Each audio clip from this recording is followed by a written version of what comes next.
నా జీవితంలో first time ఇలాంటి సిచ్యువేషన్ ఫేస్ చేయడం నాకు ఒక్కడికే కాదు, మా మమ్మీకి డాడీకి అలాగే విజయవాడలో ఉన్న ప్రతి ఒక్కరికి కూడా ఇదే ఫస్ట్ టైం అనమాట. ఇవన్నీ మేము ఉంటున్న స్ట్రీట్స్. ఇది మా రోడ్ లో అయితే దగ్గర 9 అడుగుల ఎత్తు వాటర్ వచ్చాయి. విజయవాడలో అయితే బాగా మునిగింది రాజరాజేశ్వరిపేట, న్యూ ఆర్ఆర్పేట, సింగనగర్, అలానే చాలా ప్లేసెస్ లో ఈ సిచ్యువేషన్ ఫేస్ చేస్తున్నాము. మాక్సిమం మేము చాలా మందికి మైగ్రేషన్ అవడానికి హెల్ప్ చేసాము. అలా హెల్ప్ చేసి ఇంటికి వచ్చి చూస్తే మా ఇల్లు కూడా మొత్తం మునిగిపోయింది. మా ఇంట్లో అయితే ఇప్పుడు దగ్గర 4.5 అడుగుల దాకా వచ్చింది. మేము ఉంటున్న 3 ఫ్లోర్స్ బిల్డింగ్ లోనే ఎంత వాటర్ వచ్చాయంటే ఇంకా మా వెనకాల స్లమ్స్ లో ఎలా ఉందో చూడండి. నాకు తెలిసి ఇది విజయవాడలో ఫస్ట్ టైం అంతా ఇంత దారుణంగా మునిగిపోవటం. అలానే స్లమ్స్ లోనే కాదు, పెద్ద పెద్ద అపార్ట్మెంట్స్ మునిగిపోయినాయి. ఇదండి మా ఇంటి పరిస్థితి.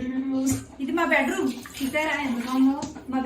అండ్ మా ఇంటి ముందుకైతే బోట్లు కూడా వస్తున్నాయి. మీకు ఈ సిచ్యువేషన్ ఎక్స్ప్లెయిన్ చేయడం కోసం కష్టపడి డ్రోన్ కూడా ఫ్లై చేశాను. అండ్ నేను మీకు చెప్పాలనుకున్నది ఏంటంటే, మీరు వీలైనంత వరకు మీకు తెలిసిన వాళ్ళైనా లేదంటే ఇలాంటి ప్రాబ్లమ్ ఫేస్ చేసిన వాళ్ళకైనా వీలైనంత వరకు హెల్ప్ చేయడానికి ట్రై చేయండి. Let's pray for Vijayawada.